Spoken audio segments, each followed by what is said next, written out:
നമസ്കാരം. പുതിയൊരു വീഡിയോയിലേക്ക് എല്ലാവർക്കും സ്വാഗതം.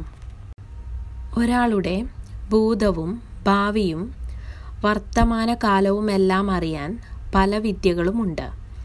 ഹസ്തരേഖാശാസ്ത്രം ഉൾപ്പെടെ പലതും. ഇതുപോലെ ഒരാളെക്കുറിച്ചറിയാൻ പേഴ്സണാലിറ്റി ടെസ്റ്റ് എന്ന ഒരു പ്രത്യേക രീതിയുമുണ്ട്. പേഴ്സണാലിറ്റി ടെസ്റ്റുകൾ പലതരത്തിലുണ്ട്. ഇതിലൊന്നാണ് ഈ വീഡിയോയിൽ പറയാൻ പോകുന്നത്. ചിത്രത്തിൽ കാണുന്ന 4 കാർഡുകളിൽ ഏതെങ്കിലും ഒന്ന് തിരഞ്ഞെടുക്കുക. 1 എന്നെഴുതിയ കാർഡാണ് നിങ്ങൾ തിരഞ്ഞെടുത്തതെങ്കിൽ നിങ്ങൾ പ്ലാൻ ചെയ്യുന്നതിനനുസരിച്ച് കാര്യങ്ങൾ നടക്കുമെന്നാണ് പറയേണ്ടത്. നിങ്ങൾക്ക് ചുറ്റും നിങ്ങളിലും പോസിറ്റീവായ മാറ്റങ്ങൾ വരുമെന്നും ഈ കാർഡ് സൂചിപ്പിക്കുന്നു. കാലങ്ങളായി പ്ലാൻ ചെയ്യുന്ന ഒരു കാര്യം നടപ്പാക്കാൻ നിങ്ങൾ തയ്യാറാകുമെന്നും ഈ കാർഡ് സൂചിപ്പിക്കുന്നു. അതായത് നിങ്ങളുടെ ഏറെക്കാലമായുള്ള ഒരു മോഹം നടക്കാൻ പോകുന്നു. ജീവിതത്തിൽ നടക്കുന്ന ചില ചെറിയ കാര്യങ്ങൾ കൊണ്ട് നിങ്ങളുടെ ശ്രദ്ധ മാറിപ്പോകാതെ നോക്കേണ്ടതാണ്. 2 എന്ന നമ്പറുള്ള കാർഡാണ് നിങ്ങൾ തിരഞ്ഞെടുത്തതെങ്കിൽ വരും ദിവസങ്ങളിൽ നിങ്ങൾക്ക് അല്പം ബുദ്ധിമുട്ട് വരുന്ന സമയമായിരിക്കും. മറ്റുള്ളവരെ ആശ്രയിക്കാതെ കാര്യങ്ങൾ തനിയെ ചെയ്യാൻ നിങ്ങൾ പഠിക്കുക.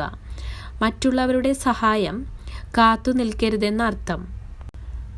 മറ്റുള്ളവരെക്കാളേറെ നിങ്ങൾ നിങ്ങളെ വിശ്വസിക്കേണ്ട സമയമാണിത്. പുറകിൽ നിന്നും വരെ നിങ്ങളെ കുത്താൻ തയ്യാറാകുന്നവരുണ്ടായിരിക്കുമെന്ന് അറിഞ്ഞിരിക്കുക. അതുകൊണ്ട് തന്നെ കണ്ണടച്ചാരെയും വിശ്വസിക്കുകയും അരുത്. സമ്മർദ്ദങ്ങൾക്കിടയിലും നിങ്ങൾക്ക് നല്ല രീതിയിൽ പ്രവർത്തിക്കാനാകുമെന്ന് നിങ്ങൾ മനസ്സിലാക്കുന്ന ദിവസങ്ങളാണ് ഇനി വരാൻ പോകുന്നത്. അടുത്തത് 3 എന്ന നമ്പറുള്ള കാർഡാണ് നിങ്ങൾ തിരഞ്ഞെടുത്തതെങ്കിൽ ജീവിതത്തിൽ വലിയൊരു ലക്ഷ്യം നേടാൻ നിങ്ങൾ ബുദ്ധിമുട്ടുന്നു എന്നാണ് അർത്ഥമാക്കുന്നത്. വരും ദിവസങ്ങളിൽ നിങ്ങളുടെ ആഗ്രഹങ്ങൾ നടക്കുന്നതും നിങ്ങൾ വിചാരിക്കുന്ന രീതിയിൽ കാര്യങ്ങൾ നടപ്പാകുന്നതുമാകും ഫലം.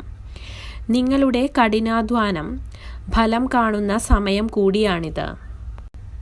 ഈ കാർഡ് പ്രകാരം നിങ്ങളെ ബുദ്ധിമുട്ടിക്കുന്ന, വിഷം ചീന്തുന്ന ഒരു ബന്ധത്തിൽ നിന്നും നിങ്ങൾക്ക് രക്ഷപ്പെടാൻ സാധിക്കുന്ന ഒരു സമയം കൂടിയാണിതെന്ന് പറയാം.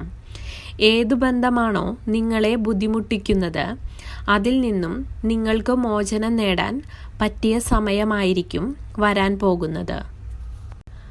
കാർഡ് നമ്പർ 4 തിരഞ്ഞെടുത്തതെങ്കിൽ നിങ്ങളുടെ സ്വപ്നങ്ങൾ നിറവേറുന്ന സമയമാണ് വരുന്നതെന്ന് വേണം പറയാൻ. എന്നാൽ നിങ്ങൾക്ക് അമിത ആത്മവിശ്വാസവും പാടില്ലെന്ന കാര്യവും ശ്രദ്ധിക്കുക.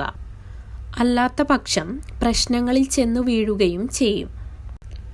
ഏതു കാര്യത്തിലാണെങ്കിലും നിങ്ങൾ പരമാവധി കഠിനാധ്വാനം ചെയ്യേണ്ട സമയമാണിത്.